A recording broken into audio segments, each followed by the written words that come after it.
Good evening, everybody. My name is Abdi Soltani. I'm the Executive Director of the ACLU of Northern California, and I want to thank our readers who are a very wonderful group of people who are writers and teachers and activists and actresses and all kinds of different entry points who are each going to be reading tonight from different documents and different transcripts and legal memos and dialogues, all related to this issue of torture. The readings tonight were really derived from a variety of sources. The work that made this evidence public is the work of many journalists, many activists, many lawyers, who, as one step towards the accountability that we expect and demand for torture, were able to release these documents and make them public. These documents reveal that at the highest levels of the Bush administration, the torture program was authorized, sanctioned, and carried out with their design and their approval. But there are many more documents, thousands of pages of documents that have not yet been released, and that will continue to be the focus of litigation and advocacy to make even more documents public. But more importantly, there is so far very little done to bring to account the actions of the people responsible for these policies. So we have a lot of work to do, but tonight we begin that work and we continue that work by keeping these issues front and center in our minds and in our public eye. So with that, I'd like to turn it over to this evening's program. We're coming up one by one, and there is just going to be a real flow as we work through this vast array of documents that have already been made public, and we welcome you and thank you for being here tonight.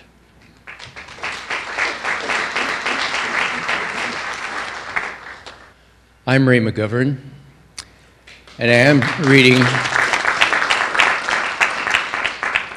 I'm reading from a speech delivered by President George W. Bush on June 26, 2004.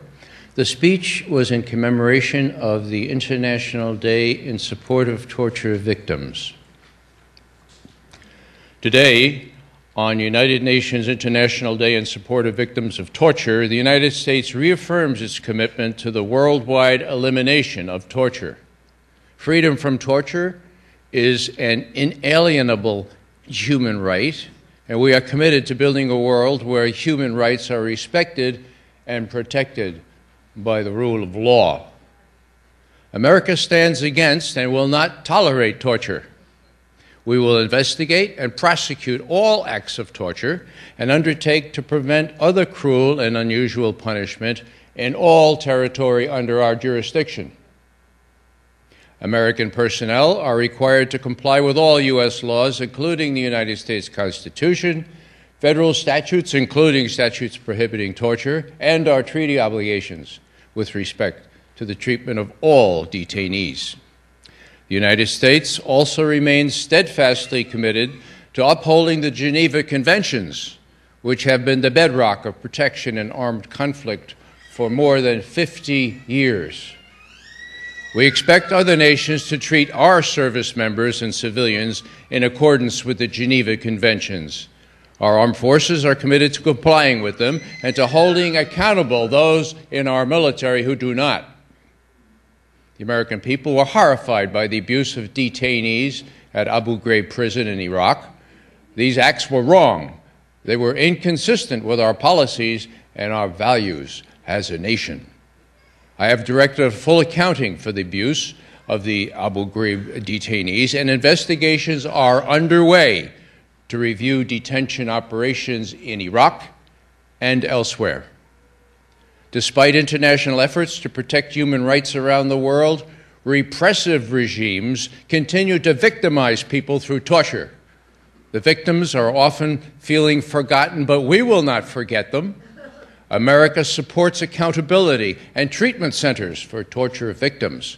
We stand with the victims to seek healing and recovery and urge all nations to join us in these efforts to restore the dignity of every person affected by torture. These times of increasing terror challenge the world. Terror organizations challenge our comfort and our principles. The United States will continue to take seriously the need to question terrorists who have information that can save lives. But we will not compromise the rule of law or the values and the principles that make us strong. Torture is wrong, no matter where it occurs, and the United States will continue to lead the fight to eliminate it everywhere. Hi, I'm Mimi Kennedy, and I'm going to read an excerpt from a legal memo signed by Assistant Attorney General for the Justice Department's Office of Legal Counsel, J. Bybee, and most probably written by Berkeley Law School professor John Yoo. The August 1st, 2002 memo addresses the proposed interrogation of a detainee named Abu Zubaydah. I'm Andy Worthington. I'll be reading excerpts of Abu Zubaydah's first-hand account of his interrogation in a secret CIA prison. Abu Zubaydah's testimony is included in a report by the International Committee of the Red Cross about the treatment of detainees in U.S. custody. Bybee.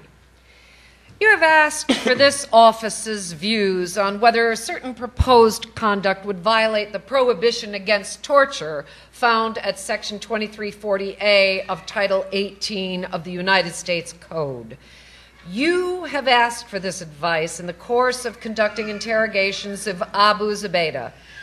In light of the information you believe Zubaydah has and the high level of threat you believe now exists, you wish to move the interrogations into what you have described as a, quote, increased pressure phase, unquote. This phase will likely last no more than several days, but could last up to 30 days. Zubaydah. About 2.5 or 3 months after I arrived in this place, the interrogation began again, but with more intensity than before. Then the real torturing started. In this phase, you would like to employ 10 techniques that you believe will dislocate his expectations regarding the treatment he believes he will receive, and encourage him to disclose the crucial information mentioned above. These 10 techniques are 1, attention grasp, 2, walling, 3, facial hold, 4, facial slap, parenthesis, insult slap, close parenthesis, 5, cramped confinement, 6, wall standing, 7, stress positions, 8, sleep deprivation, 9, insects placed in a confinement box, and 10, the waterboard. You have informed us that you expect these techniques to be used in some sort of escalating fashion, culminating with the waterboard, though not necessarily ending with this technique. Abu Zubaydah. 2 black wooden boxes were brought into the room outside my cell. One was tall, slightly higher than me, and narrow, measuring perhaps 1 meter by 3/4 of a meter and 2 meters in height. The other was shorter, perhaps only 1 meter in height. I was taken out of my cell, and one of the interrogators wrapped a towel around my neck. They then used it to swing me around and smash me repeatedly against the hard walls of the room. I was also repeatedly slapped in the face. As I was still shackled, the pushing and pulling around meant that the shackles pulled painfully on my ankles.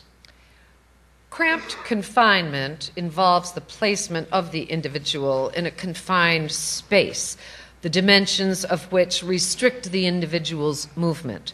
The confined space is usually dark. The duration of confinement varies based on the size of the container. For the larger confined space, the individual can stand up or sit down. The smaller space is large enough for the subject to sit down. Confinement in the larger space can last up to 18 hours. For the smaller space, confinement lasts for no more than 2 hours. I was then put into the tall box for what I think was about 1.5 to 2 hours. The box was totally black on the inside as well as the outside. It had a bucket inside to use as a toilet and had water to drink provided in a bottle. They put a cloth or cover over the outside of the box to cut out the light and restrict my air supply. It was difficult to breathe. For walling, a flexible false wall will be constructed. The individual is placed with his heels touching the wall. The interrogator pulls the individual forward and then quickly and firmly pushes the individual into the wall. It is the individual's shoulder blades that hit the wall. During this motion, the head and neck are supported with a rolled hood or towel that provides a C-collar effect to help prevent whiplash. To further reduce the probability of injury, the individual is allowed to rebound from the flexible wall. You have orally informed us that the false wall is in part constructed to create a loud sound when the individual hits it, which will further shock or surprise the individual. In part, the idea is to create a sound that will make the impact seem far worse than it is, and that will be far worse than any injury that might result from the action. When I was let out of the box, I saw that one of the walls of the room had been covered with plywood sheeting. From now on, it was against this wall that I was then smashed with the towel around my neck. I think that the plywood was there to provide some absorption of the impact of my body. The interrogators realized that smashing me against the hard wall would probably quickly result in physical injury. During these torture sessions, many guards were present, plus 2 interrogators who did the actual beating, still asking questions, which the main interrogator left to return when the beating was over. After the beating, I was then placed in the small box. They placed a cloth or cover over the box to cut out all light and restrict my air supply. As it was not high enough even to sit upright, I had to crouch down. It was very difficult because of my wounds. The wound on my leg began to open and started to bleed. I don't know how long I remained in the small box. I think I may have slept or maybe fainted. Finally, you would like to use a technique called the waterboard. In this procedure, the individual is bound securely to an inclined bench, which is approximately 4 feet by 7 feet. The individual's feet are generally elevated. A cloth is placed over the forehead and eyes. Water is then applied to the cloth in a controlled manner. As this is done, the cloth is lowered until it covers the nose and mouth. Once the cloth is saturated and completely covers the mouth and nose, airflow is slightly restricted for 20 to 40 seconds due to the presence of the cloth. This causes an increase in carbon dioxide level in the individual's blood. This increase in the carbon dioxide level stimulates increased effort to breathe. This effort, plus the cloth, produces the perception of, quote, suffocation and incipient panic, unquote, i.e., the perception of drowning. During those 20 to 40 seconds, water is continuously applied from a height of 12 to 24 inches. After this period, the cloth is lifted and the individual is allowed to breathe unimpeded for 3 or 4 full breaths. The sensation of drowning is immediately relieved by the removal of the cloth. The procedure may then be repeated. The water is usually applied from a canteen cup or a small watering can with a spout. You have orally informed us that this procedure triggers an automatic physiological sensation of drowning that the individual cannot control, even though he may be aware that he is in fact not drowning. You have also orally informed us that it is likely that this procedure would not last more than 20 minutes in any one application. I was then dragged from the small box, unable to walk properly, and put on what looked like a hospital bed and strapped down very tightly with belts. A black cloth was then placed over my face, and the interrogators used a mineral water bottle to pour water on the cloth so that I could not breathe. After a few minutes, the cloth was removed, and the bed was rotated into an upright position. The pressure of the straps on my wounds was very painful. I vomited. The bed was then again lowered to a horizontal position, and the same torture carried out again, with the black cloth over my face and water poured on from a bottle. On this occasion, my head was in a more backward, downwards position, and the water was poured on for a longer time. I struggled against the straps, trying to breathe, but it was hopeless. I thought I was going to die. I lost control of my urine. Since then, I still lose control of my urine when under stress. In order for pain or suffering to rise to the level of torture, the statute requires that it be severe. Although the confinement boxes, parenthesis, both small and large, close parenthesis, are physically uncomfortable because their size restricts movement, they are not so small as to require the individual to contort his body to sit, small box, or stand, large box.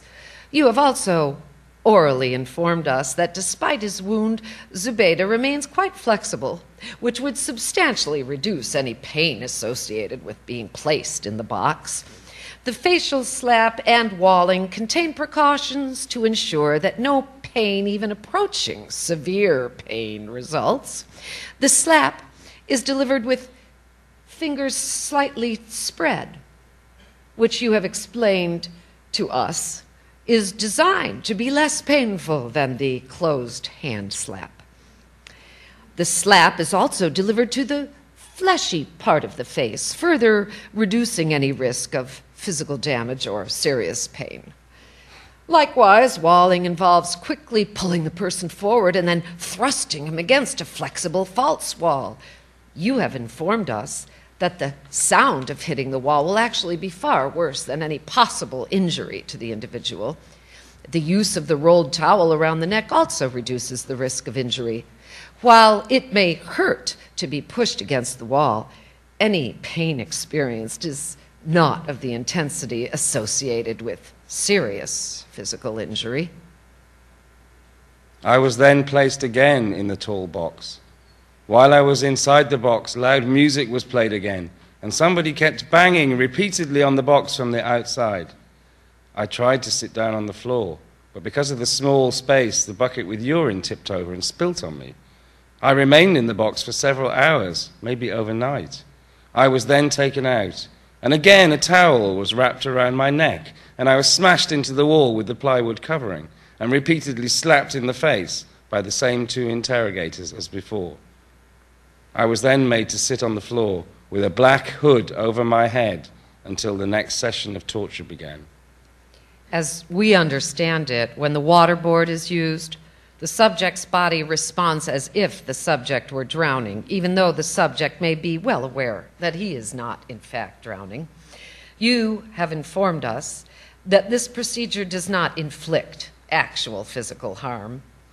Thus, although the subject may experience the fear or panic associated with the feeling of drowning, the waterboard does not inflict physical pain.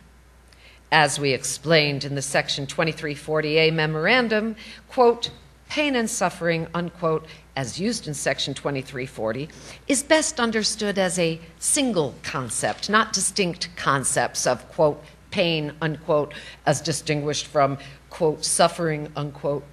The waterboard, which inflicts no pain or actual harm whatsoever, does not, in our view, inflict, quote, severe pain or suffering, unquote. Even if one were to parse the statute more finely to attempt to treat, quote, suffering, unquote, as a distinct concept, the waterboard could not be said to inflict severe suffering. The waterboard is simply a controlled acute episode, lacking the connotation of a protracted period of time generally given to suffering. This went on for approximately 1 week. During this time, the whole procedure was repeated 5 times. On each occasion, apart from one, I was suffocated once or twice and was put in the vertical position on the bed in between. On one occasion, the suffocation was repeated 3 times. I vomited each time I was put in the vertical position between the suffocation. During that week, I was not given any solid food. I was only given Ensure to drink. My head and beard were shaved every day. I collapsed and lost consciousness on several occasions. Eventually, the torture was stopped by the intervention of the doctor. I was told during this period that I was one of the first to receive these interrogation techniques, so no rules applied. It felt like they were experimenting and trying out techniques to be used later on other people. I remember being spat at. I remember the dogs being brought so close to me that I could almost feel the saliva dropping off the dog's mouth. Took a knife and ripped off my clothes. I could feel the cold blade gliding across my skin. And then being taken up naked, forcibly shaved. I was held for a total of 3 years. 3 years without charge, without trial, without any explanation. And I was released without charge, without trial, and without any explanation. We moved and lived in the city of Kabul only for a few months, up until September 11th happened.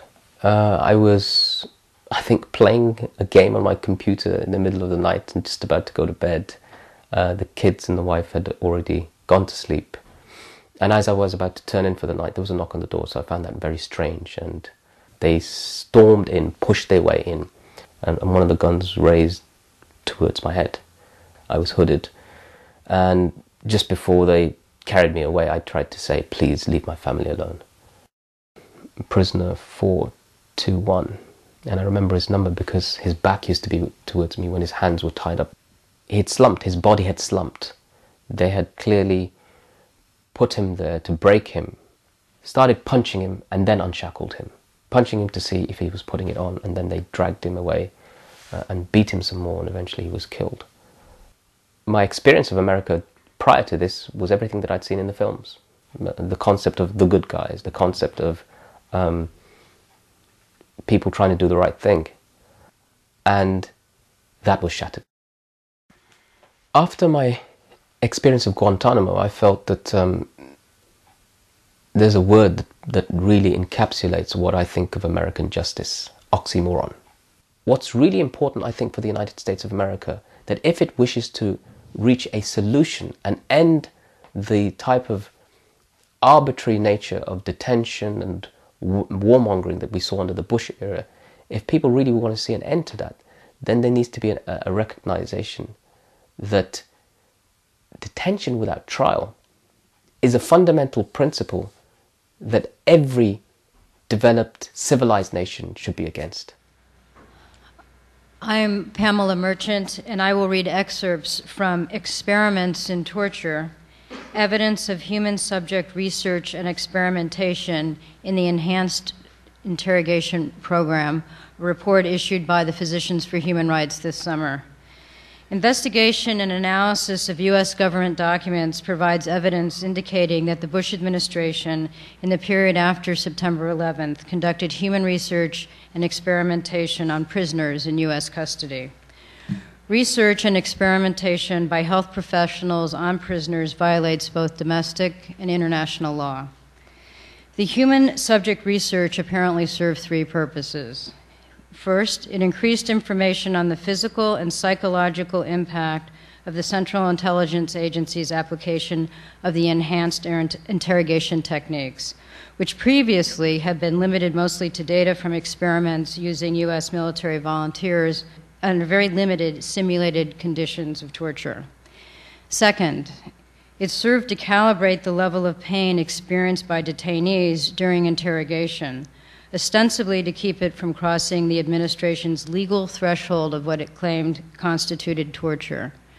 Third, it served as an attempt to provide a basis for a legal defense against possible torture charges against those who carried out the interrogations, since medical monitoring would demonstrate, according to the Office of Legal Counsel memos, a lack of intent to cause harm to the subject of the interrogations. Assistant Attorney General for the Criminal Division, Michael Chertoff, told John Yoo in 2002 that, quote, The more investigation into the physical and mental consequences of the techniques they did, the more likely it would be that an interrogator could successfully assert that he acted in good faith and did not intend to inflict severe physical or mental pain or suffering. Close quote. Sadly, the report provides evidence that in addition to medical complicity in torture, health professionals participated in research and experimentation on prisoners in U.S. custody. Hello, I am Marjorie Cohn. Renee Saucedo and Jason Leopold will be joining me for this reading. We will be reading excerpts from the Combatant Status Review Tribunal of detainee Mustafa Ait Idir, held at Guantanamo. I will be reading the part of the tribunal president. Renee is reading the part of Mustafa, and Jason is reading the part of the recorder. Is it your plan to go through each allegation? Yes. Recorder, read each one aloud, and then allow the detainee to respond to each allegation.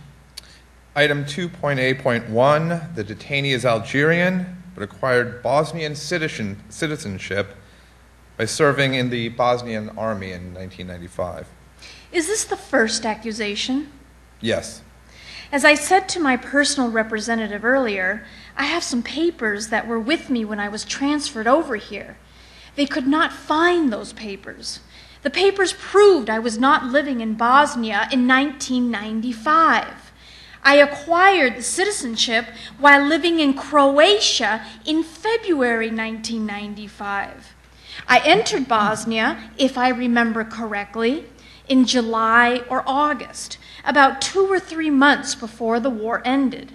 I am going to give you proof I was living in Croatia. In the year 1995, Croatia divided into 2 parts, Jupania and Dalmatia. I was the martial arts champ in Dalmatia in 1995. The certificate that says I won the championship is probably still in my house. It even has the date on it. Can we move on to the second point? The detainee is associated with the armed Islamic group. I don't want to ask you about the evidence because you said the evidence was classified. If you have any evidence, you can tell me. It is no problem. I am going to tell you, and if you have any evidence, you can tell that to me. Are you responding to that with either a yes or a no? Of course, no. What proves that is if I was with the Algerian armed group? I would not have been able to go to the Algerian embassy. When my Algerian passport had expired, I had to go to the embassy to renew it. I had to hand in registration papers, which they take and send to the Interior Ministry in Algeria. The Interior Ministry sends those papers to the area where I lived in Algeria to verify all the information. So if I had any relationship with an armed group, or drugs, or weapons, or anything, the response to the Algerian embassy would be not to register me. I can tell you that I am not a member of this group. You can contact Algeria and ask them. Let's respond to the next one, 3A3. Item 3A3, Armed Islamic Group is a recognized extremist organization with ties to Al-Qaeda. How can I respond to this? It is not a question, and it is not an accusation. You are right. Let's move on to the next one. Item 3.A.4, while living in Bosnia, the detainee associated with a known Al-Qaeda operative. Give me his name. I do not know. How can I respond to this? Did you know of anybody that was a member of Al-Qaeda? No. No? This is something the interrogators told me a long while ago. I asked the interrogators to tell me who this person was. Then I could tell you if I might have known this person, but not if the person is a terrorist. Maybe I knew this person as a friend. Maybe it was a person that worked with me. Maybe it was a person that was on my martial arts team. but I do not know if this person is Bosnian, Indian, or whatever. If you tell me the name, then I can respond and defend myself against this accusation. We are asking you the questions, and we need you to respond to what is on the unclassified summary. If you say you did not know, or you did know anyone that was part of Al-Qaeda, that is the information we need to know. I have only heard of Al-Qaeda after the attacks in the United States. Before that, I had never heard of Al-Qaeda. Even after I heard of Al-Qaeda, I felt that Al-Qaeda was the Taliban, and the Taliban was Al-Qaeda. Then after watching the news, I knew Al-Qaeda was associated with bin Laden, and the Taliban was associated with the Afghans. Item 3.8.5, at the time of his capture, the detainee had planned to travel to Afghanistan once his Al-Qaeda contact arrived there and had made necessary arrangements. I can respond to this accusation with a question. May I? Please do. Did they find any stamps or visas on my passport to any countries close to Afghanistan? Did they catch me with a suitcase on the plane? Was I seen going to an embassy for one of the countries close to Afghanistan? Was I seen sitting and talking with anyone known to be a part of Al-Qaeda? How can they know that I planned? I do not know how they can know this.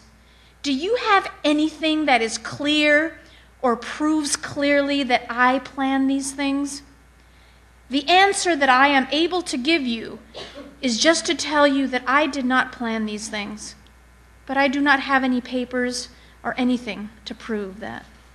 The detainee was arrested by Bosnian authorities on October 18th, 2001. Yes, but this phrase, arrested by, I just want to make very clear that I was not arrested. I was in my house and they told me to come with them so they could ask me some questions.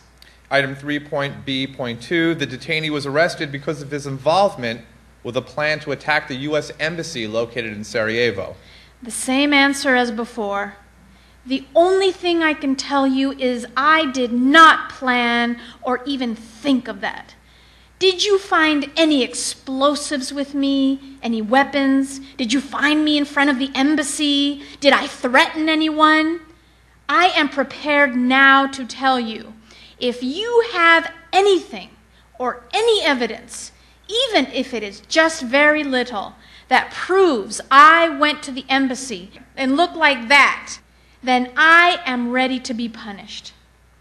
I can just tell you that I did not plan anything. These accusations, my answer to all of them is I did not do these things, but I do not have anything to prove this. Mustafa, does that conclude your statement? That is it, but I was hoping you had evidence that you can give me. If I was in your place, and I apologize in advance for these words, but if a supervisor came to me and showed me accusations like these, I would take the accusations and I would hit him in the face with them. Sorry about that. We had to laugh, but it's okay. I'm going to read from a statement by Khaled El-Masri, a German citizen of Lebanese descent, who was a car salesman before he was detained in December 2003. The U.S. policy of extraordinary rendition has a human face, and it is mine. I was born in Kuwait and raised in Lebanon. In 1985, I fled to Germany in search of a better life. I became a citizen and started my own family. I have 5 children. On December 31st, 2003, I took a bus from Germany to Macedonia. When we arrived, Macedonian agents confiscated my passport and detained me for 23 days. I was not allowed to contact anyone. I was forced to record a video saying I had been treated well. I was handcuffed, blindfolded, and taken to a building where I was severely beaten. My clothes were sliced from my body with a knife or scissors, and my underwear was forcibly removed. I was thrown to the floor, my hands pulled behind me, a boot placed on my back. When my blindfold was removed, I saw men dressed in black wearing ski masks. I was put in a diaper, a belt with chains to my wrists and ankles, earmuffs, iPads, a blindfold, and a hood. I was thrown into a plane, my legs and arms spread-eagled and secured to the floor. I felt 2 injections and became unconscious. I felt the plane take off, land, and take off. When we landed again, I was beaten and left in a dirty and cold concrete cell with a bottle of putrid water. I was taken to an interrogation room where I saw men dressed in the same black clothing and ski masks as before. They stripped and photographed me and took blood and urine samples. I was returned to the cell.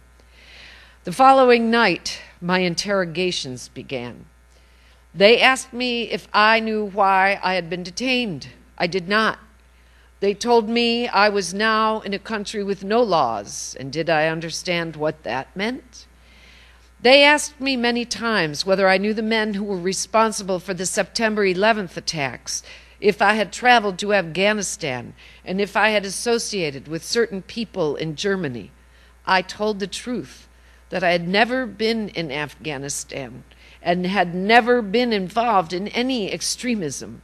I asked repeatedly to meet with a representative of the German government or a lawyer or to be brought before a court. My requests were ignored. In desperation, I began a hunger strike. After 27 days without food, I was taken to meet with 2 Americans, the prison director and another man referred to as the boss. I pleaded with them to release me or bring me before a court, but the prison director replied that he could not release me without permission from Washington. He also said he believed I should not be detained in the prison. After 37 days without food, I was dragged to the interrogation room where a feeding tube was forced through my nose into my stomach. I became extremely ill. I was taken to meet an American who said he had traveled from Washington and who promised I would soon be released. I was also visited by a German-speaking man who explained that I would be allowed to return home, but warned that I was never to mention what had happened because the Americans were determined to keep it a secret. Almost 5 months after I was kidnapped, I was again blindfolded, handcuffed, and chained to an airplane seat. I was told we would land in a country other than Germany, but that I would eventually get to Germany. After we landed, I was driven into the mountains. My captors removed my handcuffs and blindfold and told me to walk down a dark, deserted path and not look back. I was afraid I would be shot in the back. I turned a bend and encountered 3 men who asked why I was illegally in Albania. They took me to the airport where I bought a ticket home. My wallet had been returned to me. I had long hair, a beard, and I had lost 60 pounds. My wife and children had gone to Lebanon, believing I had abandoned them. We are now together again in Germany. I still don't know why this happened to me. I have been told that the American Secretary of State, Condoleezza Rice, confirmed in a meeting with the German Chancellor that my case was a mistake, and that American officials later denied that she said this. No one from the American government has ever contacted me or offered me any explanation or apology for the pain they caused me.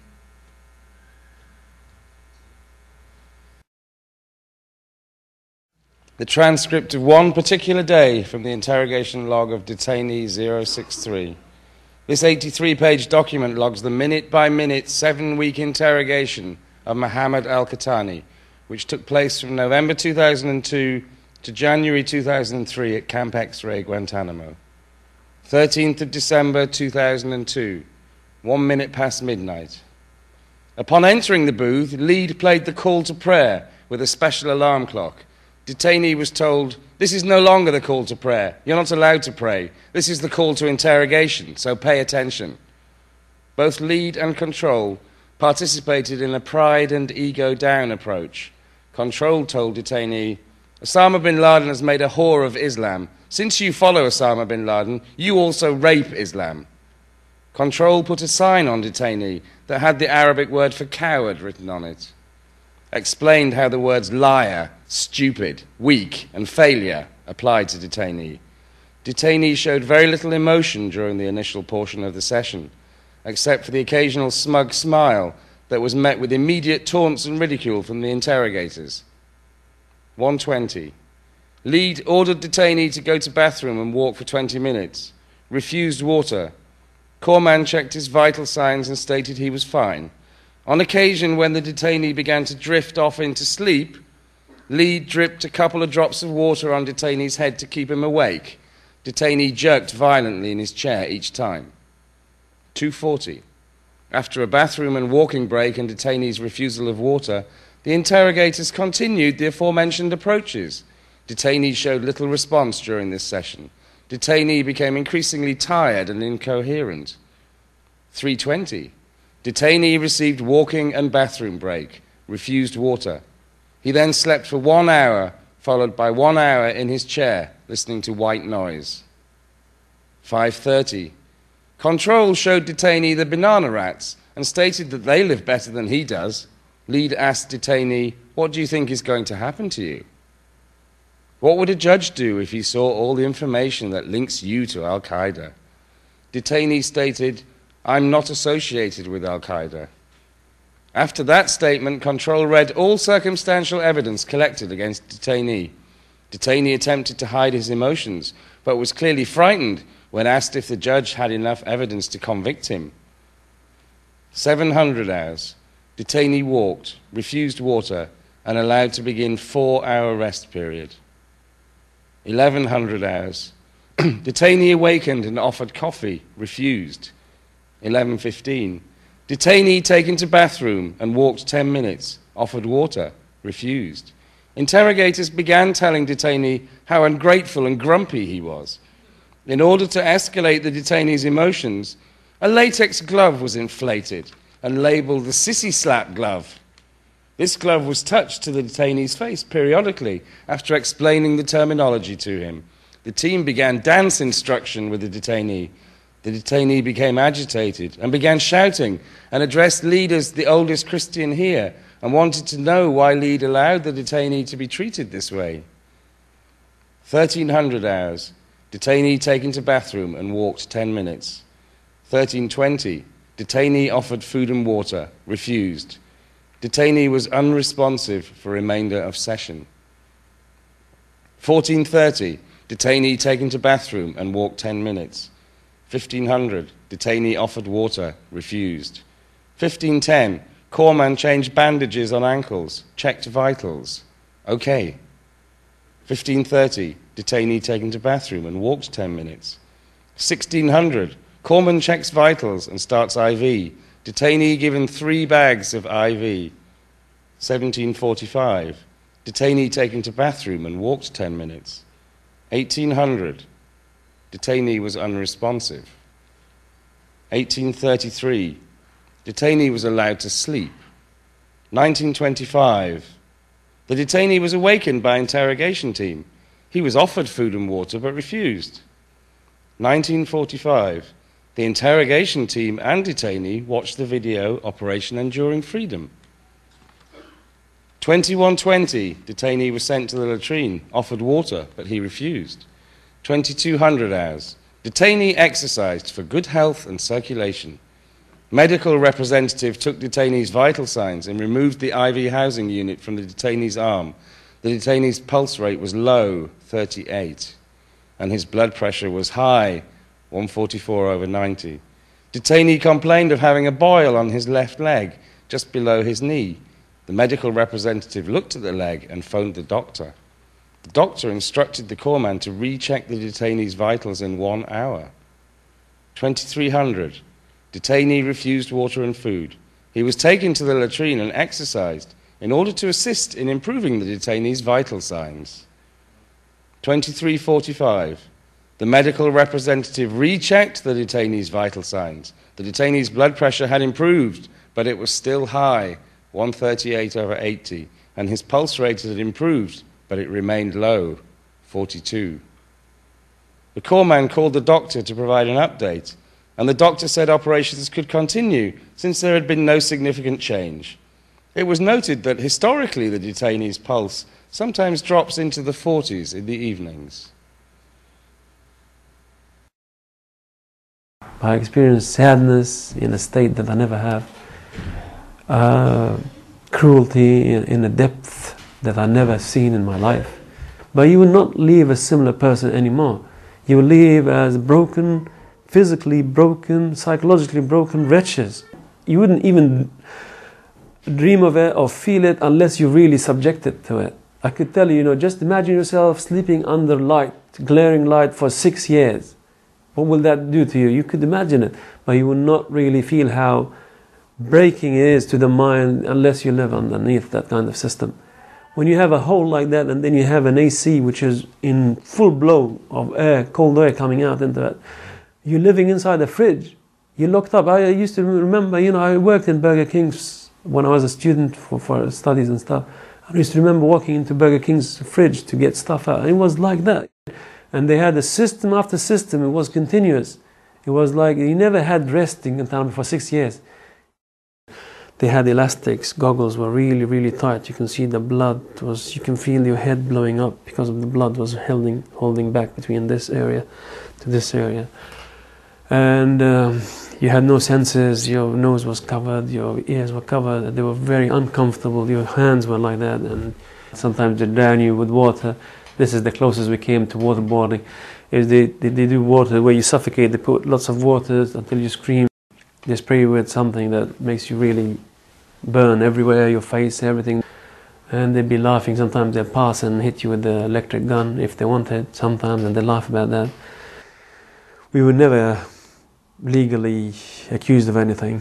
We were subjected to all sorts of barbarian kind of treatment, humiliation, disgrace, torture and so on, and we were released without any charges, without anything, no apologies, nothing.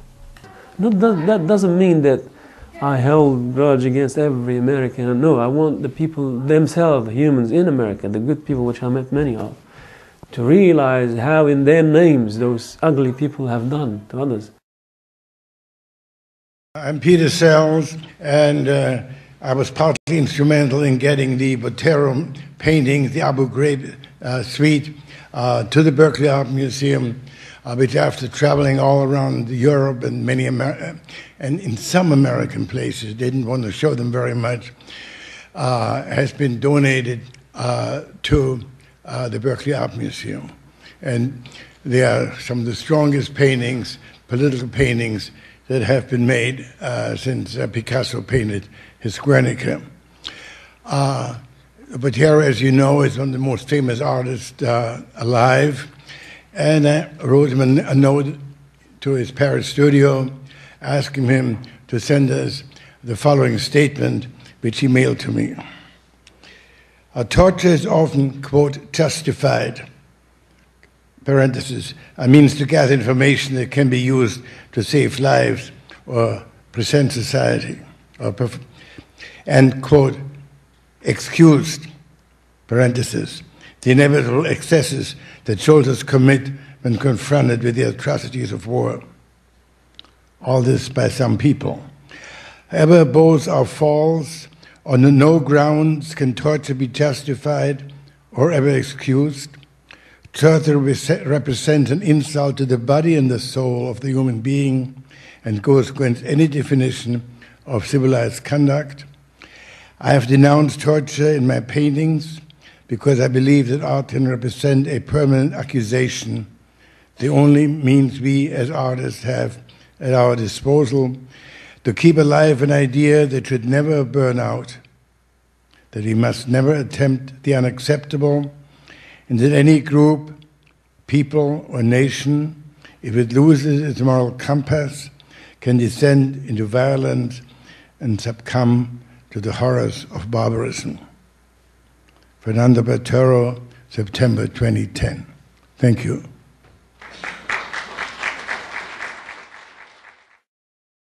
I'll be reading the excerpts from the testimony of FBI agent special agent, that is, Ali Soufan, to the Senate Judiciary Subcommittee on Administrative Oversight on May 13, 2009. Mr. Chairman, committee members, thank you for inviting me to appear before you today.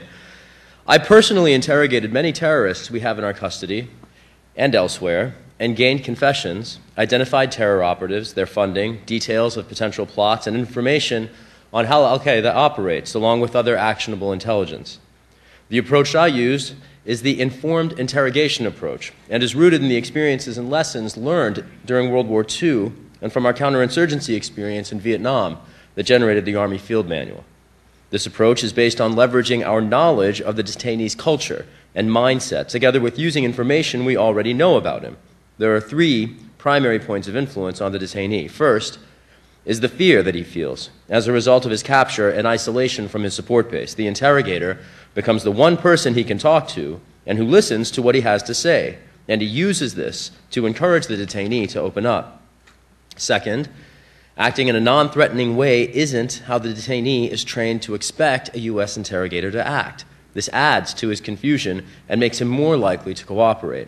Third is the detainee's need to sustain a position of respect and value to the interrogator. A relationship is built, and he doesn't want to jeopardize it. And fourth is the impression he has of the evidence against him. The interrogator uses that knowledge to impress upon him that everything about him is known and that any lie will be easily caught. For example, in my first interrogation of the terrorist Abu Zubaydah, who had strong links to Al-Qaeda's leaders and knew the details of the 9/11 plot before it happened, I asked him his name. He replied with an alias. I then asked him, "How about if I call you Hani?" The name his mother nicknamed him as a child. He looked at me in shock, said okay, and we started talking. The Army Field Manual is not about being nice or soft. It is about outwitting the detainee by using a combination of interpersonal, cognitive, and emotional strategies to get the information needed. The harsh technique method does not use the knowledge we have of the detainee and tries instead to subjugate him into submission through humiliation and cruelty. It is trying to gain compliance rather than eliciting cooperation. A major problem with this technique is that it is ineffective. Al-Qaeda terrorists are trained to resist torture. Second, the harsh techniques only serve to reinforce what the detainee has been prepared to expect if captured. This gives him a greater sense of control and predictability and strengthens his will to resist. Third, the evidence gained is unreliable. There is no way to know whether he is being truthful or just speaking either to mitigate his discomfort or to deliberately provide false information. Fourth, it's slow. It takes place over a long period of time. For instance, preventing the detainee from sleeping for 180 hours or waterboarding 183 times in 1 month in the case of KSM. Fifth, it ignores the end game. In our country, we have due process, which requires evidence to be collected in a certain way. The CIA, because of the sensitivity of its operations, by necessity operates secretly. By putting the CIA in charge of interrogations, either secrecy is sacrificed for justice and the CIA's operations are hampered, or justice is not served. Sixth is that it reintroduced the Chinese wall between the CIA and the FBI, similar to the wall that prevented us from working together to stop 9/11 before it happened. It is also important to realize that those behind this technique are outside contractors with no expertise in intelligence operations, investigations, terrorism, or Al-Qaeda, and no experience in the art of interview and interrogation. A few days after we started questioning Zubaydah, the CTC interrogation team finally arrived from DC with a contractor, and we were removed. The new hard techniques did not produce results as he shut down and stopped talking. Nudity and low-level sleep deprivation was being used. After a few days of getting no information, we again were given control of the interrogation. Within a few hours, he started talking again and gave us important, actionable intelligence. After a few days, the contractor introduced loud noise and then temperature manipulation. Throughout this time, my fellow FBI agent and I, along with a top CIA interrogator, protested, but we were overruled. Again, however, the technique wasn't working, so we were once again brought back in. We found it harder to re-engage him this time because of how the techniques had affected him, but eventually we succeeded. Once again, the contractor insisted on stepping up the notches of his experiment, requesting the authorization to place Zubaydah in a confinement box. This struck me as borderline torture. I protested to my superiors in the FBI and refused to be a part of what was happening. The director, Robert Mueller, a man I deeply respect, agreed, passing the message that we don't do that, and I was pulled out. In summary, the informed interrogation approach outlined in the Army Field Manual is the most effective, reliable, and speedy approach. It is legal and has worked time and time again. It would be a mistake to abandon it in favor of harsh interrogation methods that are shameful, harmful, slower, unreliable, ineffective, and play directly into the enemy's handbook. The situation was and remains too risky to allow someone to experiment with amateurish, Hollywood-style interrogation methods that in reality taint sources, risk outcomes, ignore the endgame, and diminish our moral high ground. For the last 7 years, it was not easy objecting to these methods when they had powerful backers. But I took an oath swearing to protect this great nation. I could not stand by quietly while our country's safety was endangered and our moral standing damaged. Thank you. Hi, I'm Jeffrey Kaye, and I'm reading a letter written by former child soldier captured at age 15, Omar Khadr. Written to his Canadian attorney.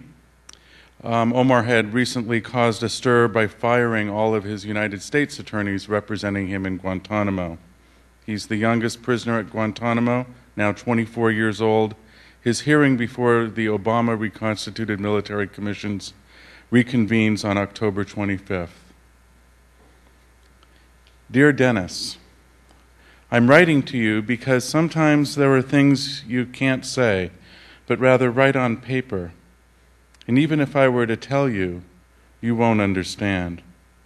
So anyway, here are the things.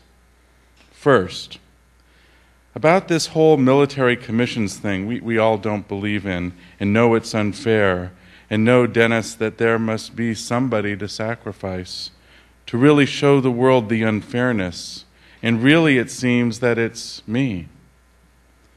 Know, Dennis, that I don't want that. I want my freedom and life, but I really don't see it coming from this way. Dennis, you always say that I have an obligation to show the world what is going on down here, and it seems that we've done everything, but the world doesn't get it. So it might work if the world sees the U.S. sentencing a child to life in prison. It might show the world how unfair and sham this process is. And if the world doesn't see all this, to what world am I being released to? A world of hate, unjust, and discrimination. I really don't want to live in a life like this. Dennis, justice and freedom have a very high cost and value, and history is a good witness to it. Not too far ago or far away, how many people sacrificed for the civil right law to take effect? Dennis, I hate being the head of the spear. But life has put me, and as life have put me in the past in hard position and still is, I just have to deal with it and hope for the best results. Second, the thought of firing everybody, as you know, is always on my mind. So if one day I stop coming or fire you, please respect it and forget about me. I know it is hard for you. Just think about me as a child who died and get along with your life. Of course, I am not saying that will or won't happen, but it's on my mind all the time. Dennis, I'm so sorry to cause you this pain. But consider it one of your son's hard decisions that you don't like, but you have to deal with. And always know what you mean to me, and know that I will always be the same person you've known me and will never change. And please don't be sad, and be hopeful, and know that there is a very merciful and compassionate Creator watching us and looking out for us and taking care of us all. You might not understand these things, but know by experience that they have kept me how and who I am. With love and my best wishes to you and the family and everybody who loves me, and I love them back in Canada, and I leave you with hope and I am living on it, so take care. Your truly son, Omar. 26 May 2010, 11:37 a.m. P.S. Please keep this letter as private as can be and as you see appropriate.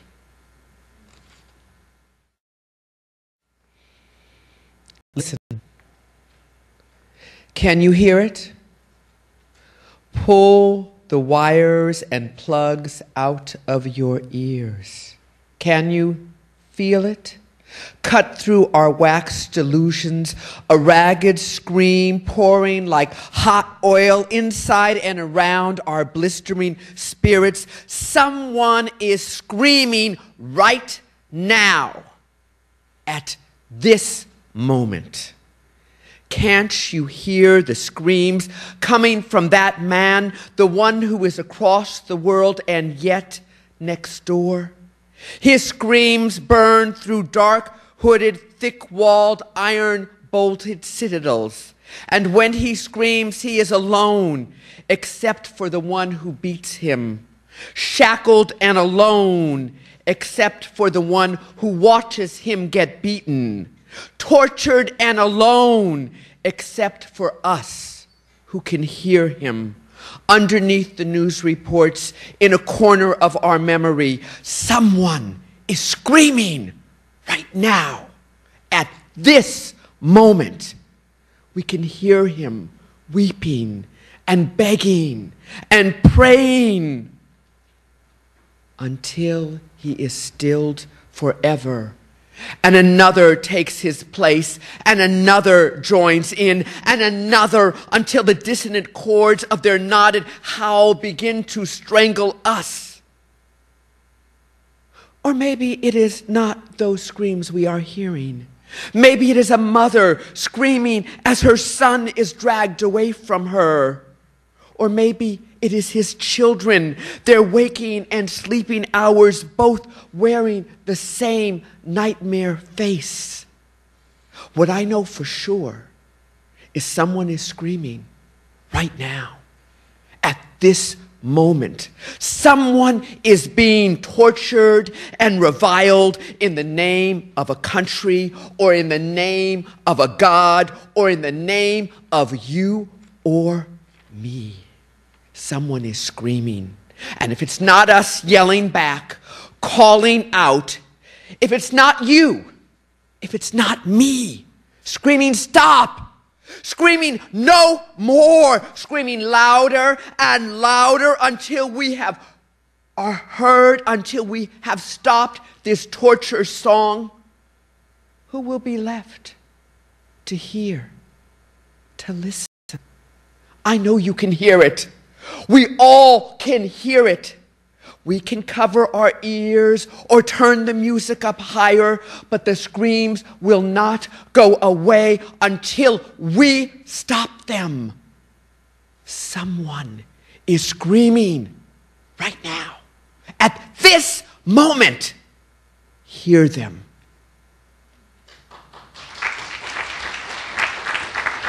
I'm Jason Leopold. Gretchen Gordon and I are reading an excerpted transcript of former CIA Director George Tenet's 60 Minutes appearance on April 29, 2007. Gretchen will be reading the part of correspondent Scott Pelley, and I'm George Tenet. You know, the image that's been portrayed is we sat around the campfire and said, oh boy, now we get to torture people. We don't torture people. And let me say that again to you. We don't torture people, okay? So... Come on, George. We don't torture people. Colleague Sheikh Mohammed? We don't torture people. Waterboarding. We do not, and I don't talk about techniques. It's torture. We don't torture people. No, listen to me. I want you to listen to me. Here's the context. It's post 9/11. I've got reports of nuclear weapons in New York City, apartment buildings that are going to be blown up, planes that are going to fly into airports all over again, plot lines that I don't understand, I don't know what's going on inside the United States, and I'm struggling. I'm struggling to find out where the next disaster is going to occur. Everybody forgets one central context of what we lived through, the palpable fear that we felt on the basis of the fact that there was so much we didn't know. I know that this program worked, and I know that this program saved lives and disrupted plots. But what you're essentially saying then is some people need to be tortured. No, I did not say that. I did not say that. You're telling me that I did not say the that. enhanced interrogation. Listen, I did not say that. We do not torture. Listen to me. Look, you're making an assumption. you call it in the book enhanced interrogation techniques. Well, that's what we call it. I mean, that's a euphemism. I'm not going to have a semantic debate with you. I'm telling you what I believe. So anybody die in the interrogation program? No. You're sure of that? Yeah. In this program that you and I are talking about, no. Have you ever seen any of these interrogations done? No. Didn't you feel like it was your responsibility to know what you were signing off on? I understood. I'm not a voyeur. I understand what I was signing off on. I'm Father Louis Vitale. I am reading excerpts from a series of autopsy and death reports of detainees who died in U.S. custody in Iraq and Afghanistan. Autopsy number A0351. Date of death, June 6, 2003. Decedent is a 52-year-old Iraqi male civilian detainee who was found unresponsive outside Whitehorse Detainment Facility. This 52-year-old male, redacted, died as a result of asphyxia, lack of oxygen to the brain, due to strangulation. Additional findings at autopsy include blunt force injuries, predominantly recent bruises on the torso and lower extremities. The abrasions encircling the left wrist are consistent with the use of restraints. Cause of death, strangulation. Manner of death, homicide. Autopsy number ME03504. Date of death, November 4th, 2003. An Iraqi national died while detained in the Abu Ghraib prison where he was held for interrogations by government agencies. Fractures of the ribs and a contusion of the left lung imply significant blunt force injuries of the thorax and likely resulted in impaired respiration.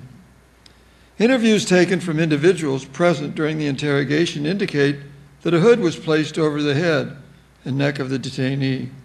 This likely resulted in further compromise of effective respiration. Cause of death, blunt force injuries complicated by compromised respiration. Manner of death, homicide. Autopsy number ME03571. Date of death, November 26, 2003. This Iraqi died while in U.S. custody. The details surrounding the circumstances at the time of death are classified. Cause of death, asphyxia due to smothering and chest compression. Manner of death, homicide. Death, April 5, 2004. Location, LSA Diamond. Questioned by NSWT, struggled, interrogated, died sleeping. Cause and manner pending.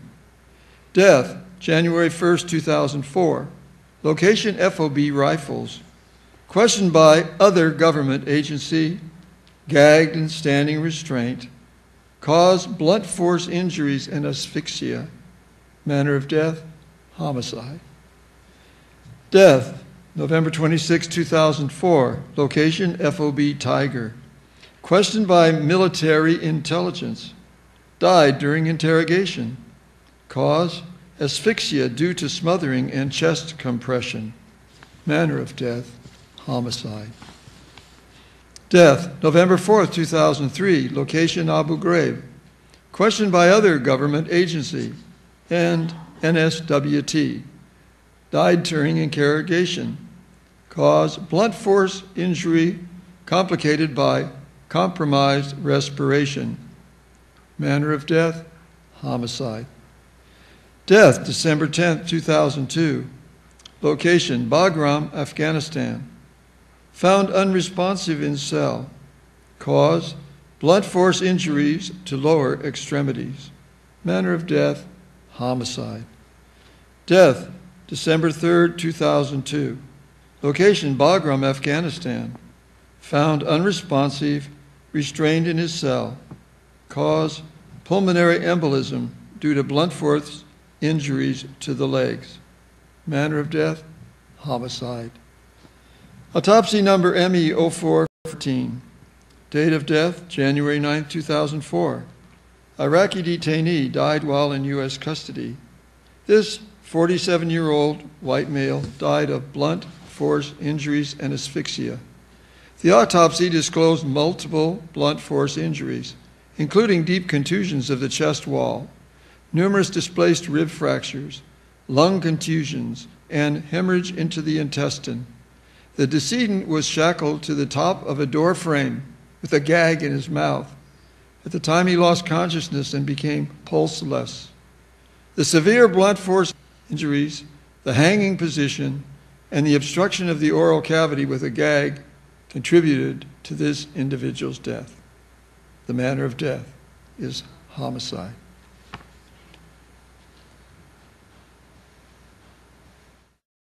We was getting the chance to go to Afghanistan for like a few days, see the country, then come back. And the day that we arrived in Afghanistan is when the bombing started. And it was just, we didn't know what was going on. We were scared. There was bombs being dropped everywhere. The first reaction by seeing an American soldier is, you think basically him saved by the bell, but which wasn't the case. The first thing they took us, they stripped us down naked, and they tied our hands behind our backs. A sack was put over our head. Guards would walk past and kick you and punch you. They want answers which you can't give them because you have no involvement in anything, and that kind of mental torture is 100-fold worse than physical torture because you don't know what's going on. You're worried about your family, if they're alive, if they're okay, and you have no contact with them. You're sitting in this cell, and the only thing you can do is start hitting your head off the floor. Throughout our stay in Guantanamo, we was all physically and psychologically and sexually abused in many forms. I know of detainees who went into interrogation and they was threatened to be sodomized. I know of detainees who went into interrogation and came back crying because of what had happened to them. They was sexually abused by women and by men interrogators who would, the women would come onto them and fill them up, sexually. It's hard to understand when you are born in the West. You talk about sexual, when you talk about women trying to physically touch the male, most people in the West would think, well, what's wrong with that? But you have to take in consideration where is that person from, what is his culture. It wasn't just a conflict between detainees and soldiers, it was between soldiers and soldiers as well. There's one group from Massachusetts that made our life hell, a lot worse than anyone else could have. And there's a group from South Carolina that were like angels compared to them. But although they treated us bad, but they were a lot better than them. I think what made us kind of survive Guantanamo was the fact that we was young. And I think the second thing was because I was not there on my own. So anything that happened to me, I could relate to somebody that was very close to me. Being best friends from a young age, who else could you want in that kind of situation? We was never charged of any crime, never given an explanation why we was arrested in the first place. The first night I got home, I can remember waking up and sitting in my bed, still thinking that I was in Guantanamo and still waiting for the guard to actually bring me food to my room. After sitting there for about half an hour, I realised I was in my bedroom. So, what am I doing? Sitting there like an idiot. Within a 48-hour period, we were taken out of a supermax prison and we were walking the streets of London. Why did I get released? I was made to feel like I was the worst of the worst. If I was so bad, why am I here? My name is Ann Wright. I'm reading an excerpt from a 14-page declaration of Lieutenant Colonel Darrell Vandevelde, U.S. Army Reserve Judge Advocate and former lead prosecutor in the military commission case of Guantanamo detainee Mohammed Jawad. Vandevelde removed himself from the case on ethical grounds and submitted this sworn statement in support of Jawad's habeas petition, which was filed by the ACLU. I, Darrell Vandevelde, declare as follows. I am a lieutenant colonel in the Judge Advocate General Corps. Since the September 2001 attacks, I have served in Bosnia, Africa, Iraq, and Afghanistan. My awards include the Bronze Star, the Iraqi Campaign Medal, and 2 Joint Meritorious Unit Awards. I offer this declaration in support of Mohammed Jawad's petition for habeas corpus. I was the lead prosecutor assigned to the Military Commission's case against Mr. Jawad until my resignation in September 2008. Initially, the case appeared to be simple as the street crimes I had prosecuted by the dozens in civilian life. But eventually, I came to harbor serious doubts about the strength of the evidence. Mr. Jawad was alleged to have thrown a grenade at U.S. troops, but the victims of the attack had not seen the attacker. At least 3 other Afghans had been arrested for the crime and had subsequently confessed, casting considerable doubt on the claim that Mr. Jawad was solely responsible for the attack.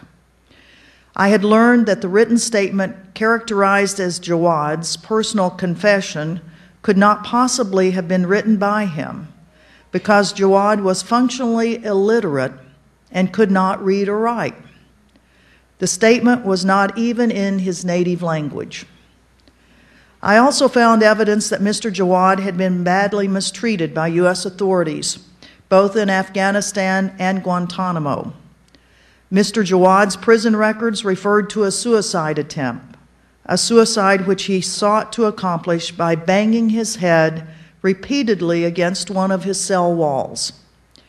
The records reflected 112 unexplained moves from cell to cell over a 2-week period, an average of 8 moves per day for 14 days. Mr. Jawad had been subjected to a sleep deprivation program known as the Frequent Flyer Program. I lack the words to express the heart sickness I experienced when I came to understand the pointless, purely gratuitous mistreatment of Mr. Jawad by my fellow soldiers. It is my opinion, based on my extensive knowledge of the case, that there is no credible evidence or legal basis to justify Mr. Jawad's detention in U.S. custody or his prosecution by military commissions. Holding Mr. Jawad for 6 years with no resolution of his case and with no end in sight is something beyond a travesty. I have taken an oath to support and defend the Constitution of the United States, and I remain confident that I have done so, spending over 4 of the past 7 years away from my family, my home, my civilian occupation, all without any expectation of or desire for any reward greater than the knowledge that I have remained true to my word and have done my level best to rise to our nation's defense in its time of need. I did not quit the military commissions or resign. Instead, I personally petitioned the Army's Judge Advocate General to allow me to serve the remaining 6 months of my 2-year voluntary obligation in Afghanistan or in Iraq. In the exercise of his wisdom and discretion, he permitted me to be released from active duty.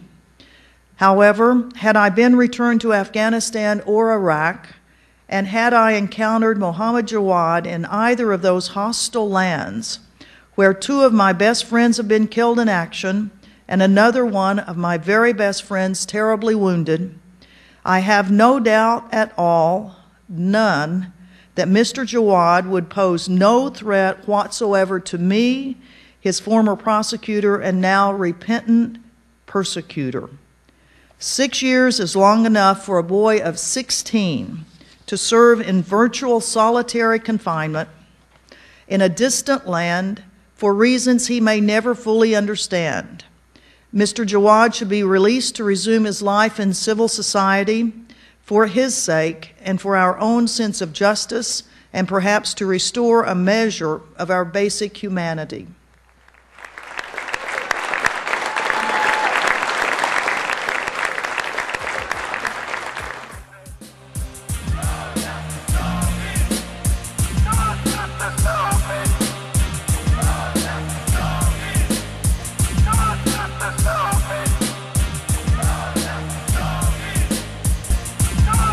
the sound.